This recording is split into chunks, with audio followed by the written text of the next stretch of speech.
Welcome to the Cabin Culture Podcast, where we spend a little more time diving deeper into all the fun parts of cabin culture. And as you'll see today, every now and then, the less fun parts. We like to think of this as both the material and imagined expressions of how cabin lovers, dwellers, builders, and designers wish to live a more simple and authentic life. Today we're sharing something a bit different. Spenser and I had planned a podcast on Friday to talk about hospitality, and as the time neared, it became clear we couldn't just progress as usual with everything that's going on down here in North Carolina. So while we have lots of friends who host here in the mountains of North Carolina that I would have loved to jump on this podcast, we planned this very last minute, and were able to have Jandy from Out of Bound Retreats jump on so we could pivot and talk about all that's happened here in the past week. I will note that by the time this airs, some of what we discussed may have changed, we might have more information, and that this is not meant to be a news podcast, just some real-time conversation about what we're seeing, what we're hearing, what we're doing, and what we're struggling with. Thanks, as always, for joining us. I'm so glad to have you guys here today. This is the first multi-guest episode we've done in a while. I'm going to let you all introduce yourself, and then I'll tell folks why you're here. Spenser, do you want to go first? Sure. I'm Spenser with the retreat at Fall Branch Falls. And I'm Jandy from Out of Bounds Retreats. Thank you for joining me. So, to give you a little bit of context, Spenser and I had this scheduled ahead of time. And our goal was we were going to talk today about hospitality as seeing people, which is something that I think we both resonate with in our cabins and is really, I think, is going to be an amazing future episode. But we touched base earlier today, and with everything happening in North Carolina, where both Jandy and I host, it felt like a difficult time to engage in that conversation without talking heavily about what we're dealing with now in terms of the hurricane, which is related to that topic, but like a whole nother topic in itself. So we invited Jandy on the podcast to share more perspective from the hosting experience there right now. And I really decided to I really wanted Spenser to stay a part of this because I think as hosts in challenging situations, we are tried as humans, as business owners, as hosts. Like, it is hard to balance the human side of it and the business side of it. And I trust Spenser's heart. And so I think having you here as someone who isn't deeply in it right now to be another perspective, as Jandy and I are very deep in navigating, what's happening both in terms of our cabins and our communities, but also guests. So, Spenser, thank you for sticking around and kind of diving into this with us. Well, thank you for having me. And I'm sure I'm saying it with the other 48, 49 states in the U.S. that aren't dealing with massive hurricane catastrophe right now. How are you doing? Both Janice and Jandy. Janice, I know it's your podcast, but I feel like you need to be asked that too. You have a cabin in Boone as well. How are you? Yeah. I mean, I can answer for myself. What's interesting, Jandy, I don't know if you remember, we've had multiple hurricanes head our way in recent years, but the mountains, because they're mountains, tend to break up the winds. And we have some tree damage, but usually it's just some rain and hope that a tree doesn't fall on you. So I think coming into this weekend, that's how I was feeling about it. So even right afterwards, it was is the cabin okay? Is everything in our neighborhood okay? And Jandy, I don't know about you, but it took, maybe 3 or 4 days for me to really begin to realize what was happening in the high country. And so I really think it's been in the past couple of days that have been the hardest of hearing all of the stories coming out of the communities near us. Yeah, it's I think it's Sheely said that the other day, but I think the worst stories are yet to come out. And I think so our cabins are okay. Our road was horrible and it now looks great. A neighbor regraded it. So we're fine. There was some worry, we didn't know what they were going to look like when we got there. We were worried about our neighbors, our mountain in general, and just how, the businesses of the area, the service workers of the area. Boone is doing pretty good, but as we've become ingrained in that community a little bit more, just knowing people and becoming friends and just hearing the stories that are coming out of there right now, I think probably, Janice, you probably feel similar to me and other people in the area that didn't have a lot of damage, that there's some guilt too, because we're relieved on one hand, but then there's guilt because like it's not almost not a feeling of relief in a way because it's just heart-wrenching. So, Mhm. 30, 40 minutes to the south and west, those people are just really suffering. Hearing Yeah. lots of stories. My cleaner lives over there, and I was just like worried to death. We've become friends over the last year and a half, and we're close to her. And um, finally heard from her. We're so relieved. But she had a couple of missing family members. That one of them that didn't her teenage sister they didn't find for 3 days, and then found her in a house trapped and had to like cut her out, cut branches to get her out and stuff from a tree falling on the house, and just lots of stories that I'm hearing from over there. I saw a list of cities with like dead, the count of the dead, and it was like two in this town, three in that town, and that is not what I'm hearing from people there. No, me neither. I actually just talked to another friend over there this morning, and she's in she works in Newland, but I mean, I don't know what's true or what's not, and obviously there could be rumors, but she said there's I'm trying to say how she put it and be delicate, but she said there's a truck, a big truck, freezer truck that they're filling, Yeah. um, holding people in. So And for people who don't know the high country, like, what's so beautiful about it and what people love so much about it is that there's, like, homes tucked in mountains everywhere, right? There's, like, all of these windy roads and then all of these creeks that you're driving over constantly to get places, and so there's so many homes that are tucked away, and what happened is when the flooding started, the power lines got knocked out, the cell phone towers, and so there's so little cell service, which is why it took several days for the reports to start to get out where people would escape and get cell service and report what was happening. But what I'm hearing is there's still so many communities that nobody has heard from, and they're not able to get help there because they don't even know, like, the rescue workers are coming from outside the area and don't even know. And so that's the moment when I realized it was worse than we thought is when in the local Facebook groups, it was completely overtaken with photos and I'm missing this person. Here's their address. Can someone go check on them by foot? Just one after another after another. Mhm. And then someone created a Google Drive spreadsheet that they shared that has the name, the address, and then missing or found so that people can update it and see, like, go check on folks. And it's just there's so many names on it and so many of them are still read and not found. And that's where I feel like They're the just these little report. pockets, and a lot of these people, um, you know, they maybe all their family lives there, so some of that information isn't getting out too because Mhm. there's these families that have been there for generations, and you know, they can be really isolated, like you said. Yeah. And so then I think hearing all these reports and seeing and I think to your point, Jandy, about the guilt, it's like as short-term rental owners, not being full-time residents of the community, you're on one hand grateful that your house is okay, and that's what's closest to you personally and immediately.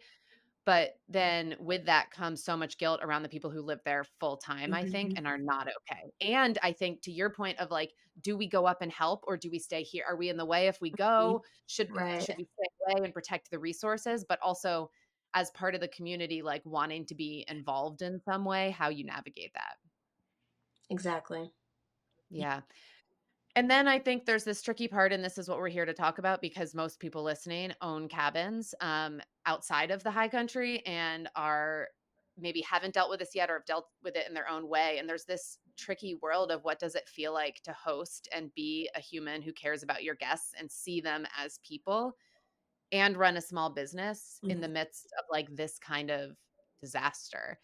And I think there's a lot of navigating that right now too. That's really tricky and like leads to more of that guilt. Because to your point, you were in Boone just a couple days ago. And what was it Yeah. like in Boone? We drove through yesterday and we didn't really see a disruption.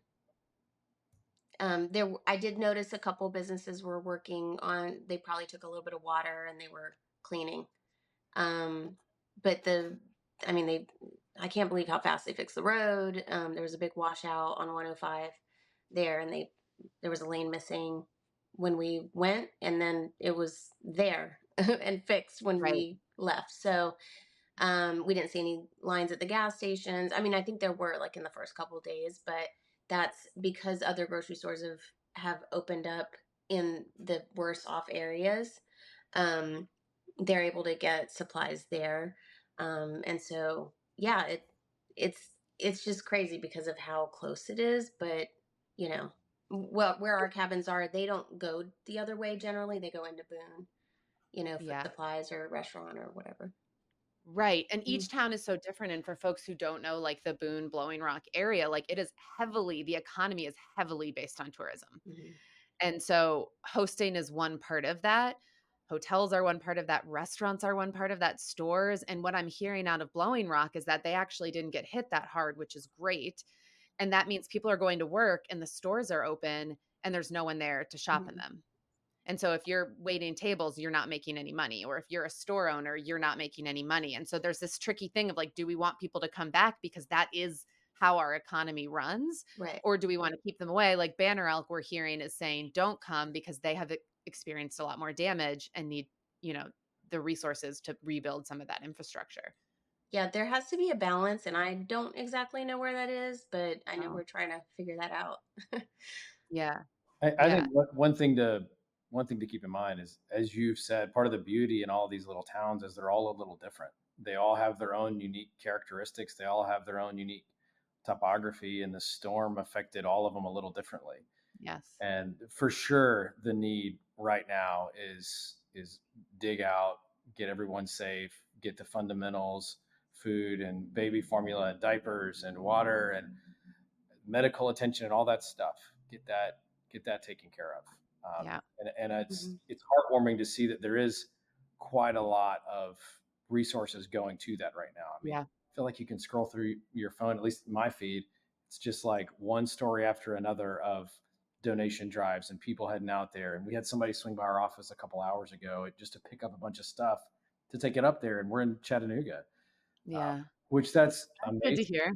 Yeah, that's amazing. And the part of where my heart is there's all of these little towns and communities that in a month, a few weeks are going to be ready to host again, and not just in cabins and not Right. just Airbnbs, but to host people in their grocery stores and in their shops and their coffee shops um, and if all of the cancellations across North Carolina, South Carolina, North Georgia, if all of those continue to persist and you don't have any tourism that comes in the time of year, I mean, this is leaf season where Yes.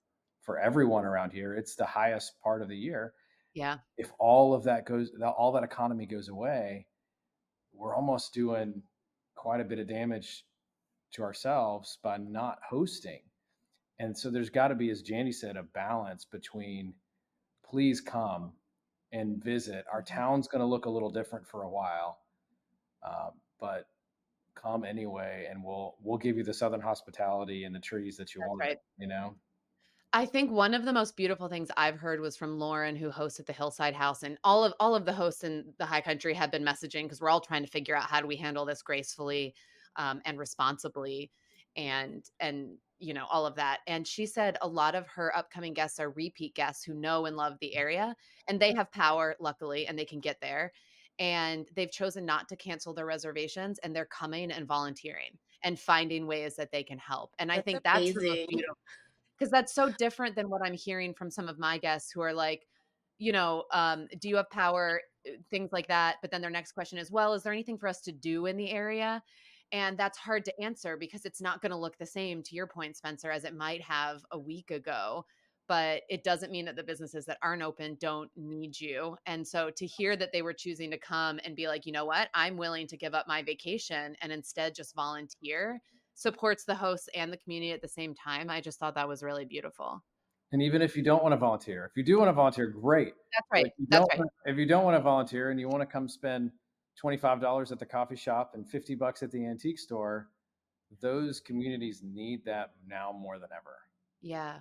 Yeah, and for guests to trust the hosts that we're gonna tell you for our specific town what they Yes. need, And if I'm hosting in Banner Elk proper and you can't get there and the town doesn't want you, or Jandy, you're technically in Banner Elk, but your guests could come to your cabin and you could encourage them, please do not go into downtown Banner Hmm. Elk because Yeah. they've been hit worse. Let me direct you to the places that are open that you can go that could really use your support. I think trust that your hosts are looking out for their communities and can help you do that.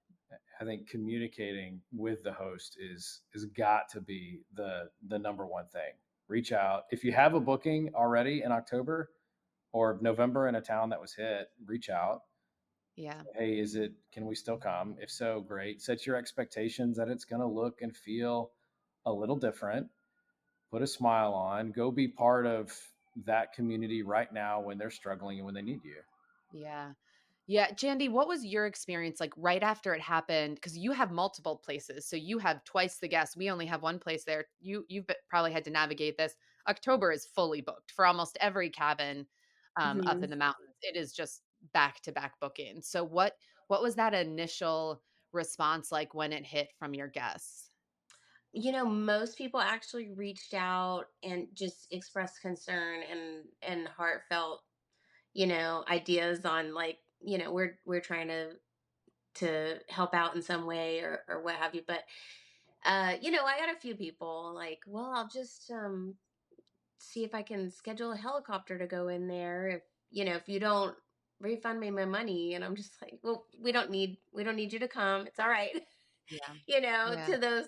those sorts of answers. But um most guests actually have been extremely kind. Yeah. And I've just kind of been going day by day to see, what the status is going to be. We obviously canceled a certain amount of October, and then we're just kind of in a holding pattern to see like the rest of Right. October and November. I'm not worried about for our area. Um, but I think about most of all, people are pretty kind and understanding about it. And honestly, they want to come. They want to enjoy, and our cabins in particular, they're couples retreats. So quite honestly, like a lot of times our guests don't even leave the cabin, they say, like, because they're Yeah. just enjoying nature, they're enjoying the cabin, they're there to reconnect, and sometimes they don't even leave. We do have lots of honeymoons and anniversaries and all that. So um, I think maybe we're a little bit unique in that, we're not hosting families that need to go entertain, the family and that sort of thing. But Yeah. I agree with your assessment, and I feel like um, people in tourist areas that survive on tourist income, a lot of them are, some of them can be at the poverty line. When things like this happen, people who are living paycheck to paycheck, um, just one extra expense Right. that's like a chunk of money can lead to a cascade. I mean, we're going to be fine. We'll be fine. Our cabins will be fine. It's the concentration to me is on the community. Okay, like Spencer said, what is first and foremost? Safety of people, what they need. And then thinking long term, how can we all help to avoid that kind of death spiral of a business in the area, a local business. Yeah, because I feel like one of the things to remember too is that with cabin rentals, it's not just the cabin owner who's Mhm. experiencing the income from that. I heard from my cleaner just today who asked a little desperately, like, "Can you please write me a referral for all the skills that I have because I need to find other work to cover these expenses over the next couple months." Mhm. And she cleans several cabins, and if all of them get wiped out Mhm. for October in terms of rentals, she's just trying to pick up work in order to keep paying those bills. Our hot tub cleaner is the same way, cleans hot tubs for a bunch of rentals. But if he can't get there or they don't have turnovers, then he's out of work. And so it's same way during COVID, we paid our cleaner for all of the canceled reservations and we ate that cost. And we're doing the same time this time. And I'm going to pay her for each of the flips that she's not cleaning because she is potentially, I don't know her financial situation, but like potentially living paycheck to paycheck. And that is a much bigger hit. So it is they are, I mean, short-term rentals do operate as small businesses, and there are more moving pieces to it than just us being able to pay our mortgage, which obviously is a source of concern for anyone owning a rental. But like you said, like we will likely rebound from this and be fine. But it does create that moment of just like a little bit of anxiety of not knowing what's going to happen next. Mhm. Yeah. I think what I've tried to keep in mind is that there's so many layers of disappointment here, and uh, d some of them are so big that disappointment is just not the right word for it anymore, right? You have the people in the communities that have been completely wiped out, who have in just a day lost everything, whether that's family members or homes or businesses or their Mhm. entire neighborhood, right? Disappointment doesn't seem like the right word, but obviously everything has changed for them. You then have the businesses within the communities, the short-term rental owners who are experiencing disappointment of a fully booked October and not being able to host potentially any of those guests, right? And the fear of how do we cover our expenses? How do we support our teams? How do we do all that? And then you have guests who are experiencing the disappointment of a missed vacation they've been looking forward to. And even though compared to the other two that feel smaller, it is still to them the biggest disappointment that they're feeling, right? And it's a Right. very real impact that they're having. And what I struggle with is how I am sensitive to that disappointment that they're obviously feeling when I hear from them, while also being so acutely aware of this extreme devastation. That's probably a better word than disappointment for the other side of it. And so, how you navigate hearing these concerns and complaints from guests who aren't going to be able to have their vacation while trying to do our best to gather supplies and funds to support the devastated To communities. feed people. That's right. Mhm. Yeah. That's right. It's hard. I think going back to our original topic, Spencer, of like, how do we make people feel seen? What I have really struggled with in my communication with guests, some of whom have been nicer than others, is how I make them feel seen. And that disappointment is real. They are allowed to feel that while also like acknowledging the lack of perspective that might be there about what else is happening in our communities and impacting us as humans too amidst all of this. Do you give them a bit of a reality check? Hey, there's a lot going on here right now. I Well, haven't yet because when I've started to type it and Sean's like, "Don't do it, Janice," because it feels like what that to our original point, it feels like that is not acknowledging what their reality is. So I want to acknowledge their reality, Mhm. but I also we had one person message who was just like, "Is this house still usable?" That was the entire message. no. And so I did write back to that one, and I said, "Hi, thanks so much for reaching out. The cabin is undamaged and we are safe. Thank you for asking." And I didn't mean to be snarky, but it was just I was answering your question. The cabin is undamaged. And I'm not even worried about us. We don't live there full time, but like and then I had another guest reach out who went to App State and she just sent the longest message of how devastated she is and whatever she can do to support us and right so there's both sides to that, but I really do struggle with how to respond to the ones that don't seem to have that perspective and still see them as humans, which they are experiencing their own disappointment. That's a great perspective. I haven't thought about it in terms of they're experiencing their own disappointment as well, even though it's small compared to what you all are dealing with. I mean, Mhm. our cabin's in Blue Ridge, and we were unaffected by the storm, thankfully. Yeah. I empathize with what Jandy's saying, even though you're closer to it, Jandy. That there's definitely a bit of a survivor's guilt. That man, that storm was originally predicted to roll right up through Blue Ridge and LJ, and it shifted 100 miles east. And uh, you know, it does make you reconsider. Man, what are we doing to put into place to make sure that if something like this happens, we're protected, our guests are protected. Mhm. What Right. do you? It probably makes me a little less gun shy to cancel on a guest in in the in a storm type situation because I don't know that I would have canceled. I don't think we would have ever expected it to have been that bad. We had guests already there for 4 days, and I, asked them if they wanted to leave early, but I didn't really push it because I honestly did it when I didn't even realize that the hurricane had already passed because it was so quick. I thought that Mm. was just like the first part of it, and they were going to leave. And then my husband was like, "No, the hurricane, that was the hurricane." So I Mm. think I didn't pay enough attention, but yeah, we weren't expecting to need to worry about a hurricane in the mountains. So. This is the one that I feel probably the worst about, honestly, is we had a guest coming that Friday and they had asked us, what do you do about refunds if a hurricane's coming? And to be fair, in my 9 years of hosting there, we've had 4 or 5, maybe even 6 hurricanes head in that direction.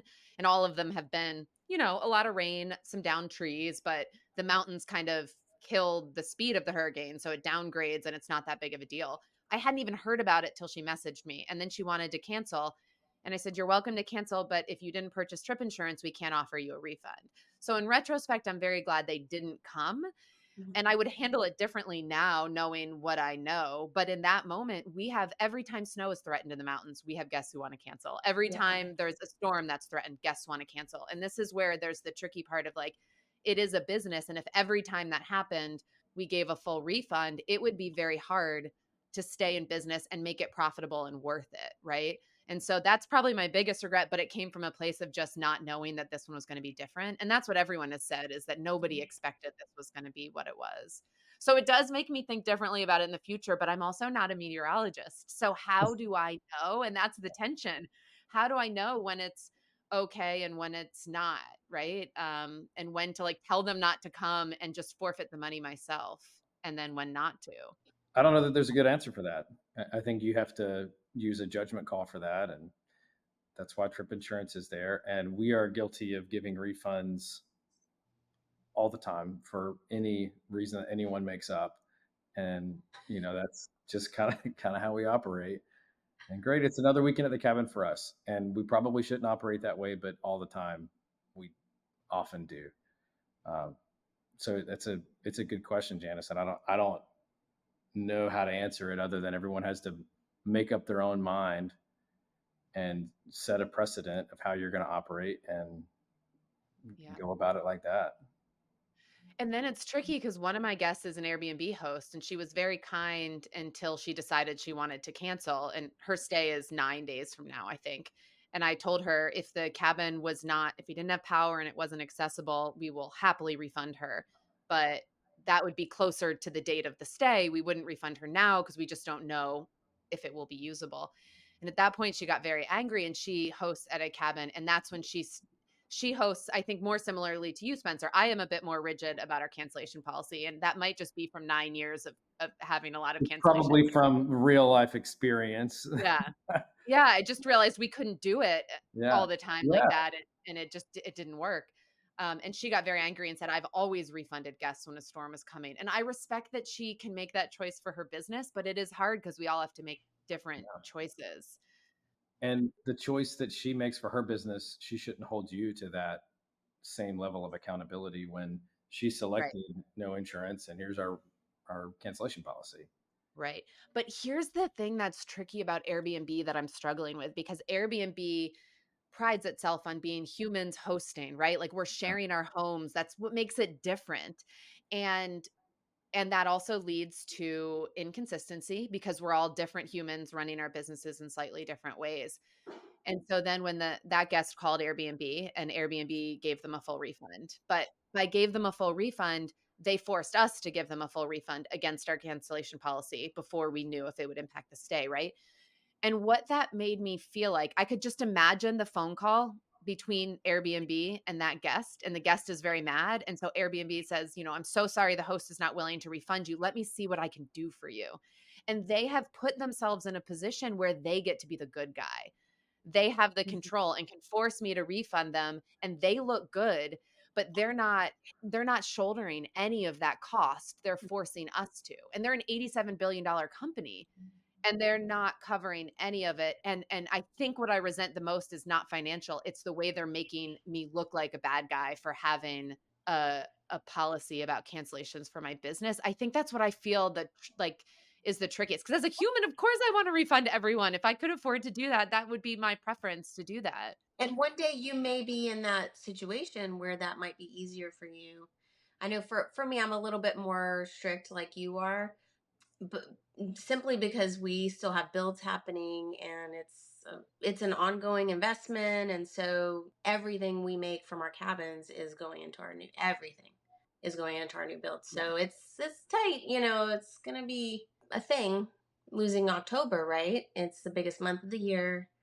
It's absolutely your highest grossing month in the mountains. So it really depends on what your business plan is and where you're at in that plan too, I think. Yeah, right. Because some people, have left jobs to do it full time. That is literally their livelihood. And some people haven't. So it's easier to refund it and just say it's Mhm. not a big deal. But every host is different in how much they rely on that income. But at the very minimum, almost everyone running an Airbnb has incurred some debt, whether that's a mortgage or whatever, to build the property and furnish it and run it and operate it. And so when you're incurring that debt, that becomes tricky when the source of income from the business is suddenly shut off, whether that's short term. Mhm. And anyone who's been through COVID, I mean, the same thing happened in the high country, and we were out 2 months of rentals, out of nowhere. And we figured it out, right? To your point, like we will be okay. But would my cleaner have been okay if those of us who hired her hadn't paid for, right? Like it just, there's a lot there. Yeah. I think I'd love to end with a place of like we've learned a bit from this, and hosts have been talking like crazy of how do we protect against this? What are some things that have helped us? I'd love to share any of those for folks who maybe are not in North Carolina, are not dealing with this right now, but are wondering like what would I do in this situation? Are there any things you've learned along the way, Jandy, that you would recommend to other hosts that have helped you? Well, I learned from you to make sure to talk about, and in my welcome thanks for booking type email or message, to talk about encouraging them to buy insurance for their trip. That's for Yeah. sure. Because I just haven't in the mountains. We do at the beach, and especially during hurricane season. But Have you been through a hurricane with your beach rental before? we have almost every year. Yeah. Wow. Okay. But I mean, we've never taken on water or had damage or anything. But we pretty much every year there's someone that's there doing something, or wants to go or gets stuck there, or not stuck, but Right. sometimes they have to leave early, or what have you. But we have a Yeah. guest at the beach house that was just there during the tropical storm, and they didn't want to leave. It didn't seem like it was going to hit the area. It didn't. They had a bunch of rain, but she was there last year also during a tropical like tropical storm conditions, and they had the best time. They had the best That's time. so good that they were the ones there both times. Yes, they had the best time, and they saw the last baby turtle hatch of the season. Oh, They were I so love that. excited, and had like great attitudes about it, and I wasn't worried about them really because of like how the storm did and stuff. But it just goes to show like different people have different their different levels of comfort with stuff. And I think the like you pointed out, the communication portion, and Spencer pointed out, the communication portion is the biggest thing. Sometimes you just got to go against Airbnb's policy and call them. It just makes a big difference. Just talk to them, Yeah. and things can totally be different, right? When you Yeah. just give them Yeah. a call. And I always debate, like, do I give context as to why we're firm about our cancellation policy, or does that feel defensive to explain that to them? But I do think a lot of guests don't understand, like, oh, we're paying cleaners, hot tub, like other people to help Hmm. maintain the property. And so when we lose that income, and that it's also subjective. We have snowboarders in the mountains who, the minute they see a storm is coming, are desperately looking to book a place, right? And they've got their four-wheel drive vehicles and they're like dying for that big storm. Whereas a family from Florida might be like, ooh, I don't think now is the time for me to go. And so how you navigate those different tolerance levels in different Hmm. guests is like, I don't know how to make that judgment call. So back to your point, Jandy, what I had encouraged was once we started seeing once the insurance came out, we put that in our listing under weather. And in our very first message, we add a note to it. Here's our guest book. And then also, when it comes to weather, we do not make exceptions to our cancellation policy because it's not in our control. So we highly encourage you to purchase travel insurance because then you're covered and then you don't have to worry about Hmm. it. But the problem is none of our guests during this day, none of them had paid attention. But it does make it easier when communicating to reference that. And it's hard for me to reference it because I don't want to be like, if you had read the message, here it is. But to just say, like, as we note in our listing and our messages, we encourage travel insurance. So if you purchase that, you should be covered.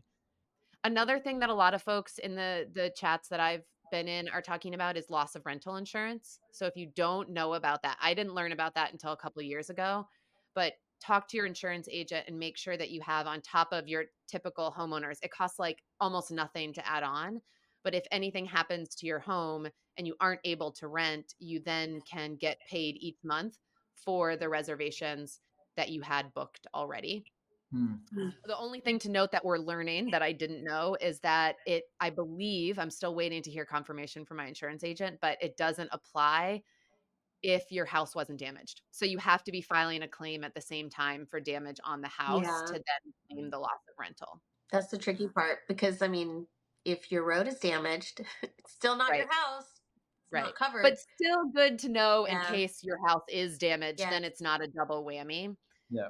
And someone else noted as well to make sure you're screenshotting the minute something happens to screenshot all your reservations because as they cancel, they'll disappear from your calendar. Yeah. I think there are other ways, Jandy, you and I came up with screenshotting the original booking email, which does show the Yeah. confirmation. Yeah. But just to make it easy for yourself, if you screenshot, even I would say just like I'm going to start regularly screenshotting my booking calendar just so I have a record of it in case something happens. I keep my own spreadsheet, but Airbnb won't care about that, or the insurance won't care about that. Right. Right. You Uh, keep your own spreadsheet of bookings? I do. I keep a separate spreadsheet, and I have all their emails and phone numbers on there. Because if they cancel for some reason, their number disappears. Yeah. I noticed that And sometimes today. they So try to reach back out for things, and it's nice to have be able hmm, to contact them easily and that sort of thing. So yeah, I have my own Ooh. spreadsheet. So that might be another tip too. Do you manually I pull everything over? manually just type everything in every time I get and also like it has different pages for each house, and then it has a master bookings, like just to analyze the income and the occupancy and all that, like on a different sheet. So I am fascinated by this. it helps me to have a much better picture. Yeah. Yeah, and Yeah. maybe people do this through other, like through HostAway or whatever, but I've never learned how to do that through there, and I just like my spreadsheet, so I'll send it to Yeah. you. Okay. I that's also another thing that could help. Yeah. It feels like a lot of work. I'm so impressed. I don't know how you do everything you do. Because you're gonna have 4 cabins. How are you gonna do that for all of them? Yeah, I just do it Uh, right away or else I forget, so yeah. yeah. Okay, well, I'm grateful that you are willing to join me. Spencer, do you have anything else you wanna add? yeah, I do. I would love to end it on how do people help long term? How do Yeah. people, Yeah. if in this near term, there's definitely this need for like supplies, right? And then long term, how do people help? I think there's as a host, one thing that would help if I tried to put myself in some of these host shoes, like Sheely with Little Mountain A-Frame, who has a cabin in Old Fort, which was just completely devastated. One thing that I would imagine would be helpful, not just in finances, but also in hope, is knowing that there's people coming at some point in the Yeah. near future. And Yeah. so if when we get through this, like this immediate time period, having people book stays and book cabins, and I don't care if it's a cabin or a hotel or whatever, just go visit these little towns that have been hit hard, Yeah. having that booking confirmation, knowing that next spring people are going to come back. Because right now, I imagine they're sitting there going, 6 days ago, I had it all planned out, and now I have no clue what tomorrow even looks like. Yeah. Just having that confirmation on your calendar where you're like, I know people are coming back in March and April and May. And I think that could, Especially since March and April are typically very slow months too. Like, the spring could be a great way like, fill the calendars this spring for folks who lost the biggest months of the year. yeah. And it's again, I want to reiterate, it's not just the cabins. We're not saying this from a place of like the cabin itself, but the cabin is a representation of the economy that brings to those Mhm. little towns. Yeah. That I think could be so helpful and so impactful to know that you've got 10 people coming in the spring or 20 Right. people coming in the summer. Yeah. Or even like, if you know you want to go to one of those towns, buy a gift card to your favorite Mm. place there, like isn't there like a awesome cupcake shop in Old Fort or something, like Yeah. some Yeah. cinnamon roll place or something? uh, you know, Call them and buy a gift card, or and use it when you come at some point. But give gift cards for restaurants or whatever for Christmas and those sorts of things. But yeah, I think little things like that in the long term are very helpful for people in those areas. And then just the stuff that's happening right now. The people I know there and my friends that I've talked to overwhelmingly. the aid that they're getting is from private organizations. It's, I mean, there's government people there. There's North Carolina guardsmen deployed, but overwhelmingly it's church groups, Samaritan's Purse, like these Yeah. different organizations, or just like individuals like Janice Mhm. that are driving, raising money and driving stuff in. So, and my cleaner told me it's incredible the amount of people that are there helping from all over the world. She said, Yeah. I don't know I exactly had what that someone from means. Canada Yeah. who just messaged me and said, "My husband knows people who are like linemen or tree workers who are being shipped down to help from Hmm. Canada." Yeah. So yeah, donating to all that stuff immediately is is pretty Yeah. helpful. Yeah, and they're gonna, and it's not even just like in the next few weeks. I mean, they're gonna need those supplies for a Yeah. while. Some of these Yeah. people. My cleaner told me today that she had her first shower since the storm because somebody had brought in like this trailer, like to give them to let them take showers. Yeah. So pretty It is helpful. beautiful to see specifically the churches because it's just people don't know where to turn, and I think Hmm. historically, churches have been a place of organization and a place of service for a long time, and as someone who's not Hmm. particularly religious, watching the power of what churches can do in small communities, from afar, I'm watching it, but that's where everyone's sending me when I'm asking, "How do I get these supplies to a place where people will get them immediately?" It's always churches, and even the Yes. mutual aid here in Hillsborough is connected with local churches. That's who they're working with, not the government, not FEMA, it's the churches. I think it's a beautiful thing seeing people come out. Yeah. Yeah, Find someone you trust and let them organize supplies. Right. yeah. There's a website I want to mention real quick. It's called crisiscleanup.org, and it, maybe y'all can share it too on your pages. But it's a church group that you can volunteer in a couple different ways. You can volunteer to, with no minimum time commitment and a very short training, take calls from people needing help. Mm, So I mean, you literally, if you have 10 minutes, you can log on and take like calls for 10 minutes. And yeah, because they're inundated with calls, and they do not have enough people to write, like enter in the information for the people who need help. But they're organizing people to go out on weekends, mostly because these are people with full-time jobs, kids at home. They just go on a Saturday or a Sunday and literally do any job that anybody needs for free, mucking out houses, whatever. So if people want to go to crisiscleanup.org and volunteer, and to do either of those things, or just share that website, and I'll share the phone numbers with y'all. But there's hotlines for each storm, and then they can call that and get on a list for help too. So yeah. And right now, most of the communities are asking people not to drive in and hmm, volunteer, but, like, just keep reading and paying attention because I can only imagine in weeks to yeah, come, like, the crews who've been doing so much the work now are gonna need a break, and so, hmm, hopefully, they'll be organized enough that they can bring in volunteers yeah, and there will be a place for us to actually, yes, like, be put to work. yeah. That'll Yeah. probably start in a week or two, Yeah. when things are, the more emergency situations are Yeah. taken care of. So. That's right. That's right. Hmm. Janice, thank you for hosting us. Yeah, Thank you thanks for so joining much. me. I know this isn't the podcast we had planned, but it just felt kind of hard to talk about anything else right now, and I'm grateful for you all and taking this time and chatting with me. Thank you. Thanks, Janice. Thanks so much for joining us, and if you liked what you heard, feel free to leave us a 5-star rating on Spotify or share some of your favorite parts over on Apple Podcast. If you have feedback or suggestions for the future, you can also find me on Instagram at Cozy Rock Cabin. Looking forward to next week.